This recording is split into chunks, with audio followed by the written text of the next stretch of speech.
کے اوپر تو فورس پیچھے ہٹ گئی ساری. تو ہم لوگ پیچھے قافلے آ رہے تھے, اجمین صاحب بھی آ رہے تھے, تو ہم لوگ ان کے ویٹ میں ادھر ہی کھڑے ہو گئے. بندے نماز پڑھنے لگے نیچے, جو نیچے پڑھنے لگ گئے. ٹائم ہو گیا تھا نماز کے, تو میں نے اوپر ہی نماز پڑھنی شروع کر. جب میں نماز شروع کر رہا تھا پیچھے سے پھر وہی فائرنگ اور شیئرنگ شروع ہو گئی ہے, رینجر آ گئی ہے. تو باقی جو بندے تھے وہ تو نیچے اتر گیا. تو میں نماز پڑھ رہا تھا, تو میرا تو ادھر خیال ہی نہیں, تو میں اپنے رب کے ساتھ کلام کر رہا. تو اتنی دیر میں جب تھوڑی دیر گزری ہے تو وہ رینجر والے اوپر آ گئے کنٹینر کے اوپر. تو انہوں نے آ کے مجھے نماز پڑھتے ہوئے دعا مانگ رکھا, دھکا دیا نیچے. تو یہی لگا صاحب کو کہ میری ڈیتھ ہو گئی ہے. کیوں جب میں کنٹینر سے گرا تو سیدھا نیچے سارا ہے میرا. ہمارا مالک جو اوپر بیٹھا ہے وہ سب جانتا ہے جس حال میں جس کو رکھنا آتا ہے.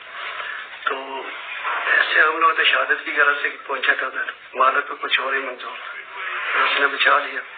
پھر آنے کے لیے انشاءاللہ پھر آئیں گے جب خان صاحب حکم دے. حاضر ہے ہماری جان بھی حاضر.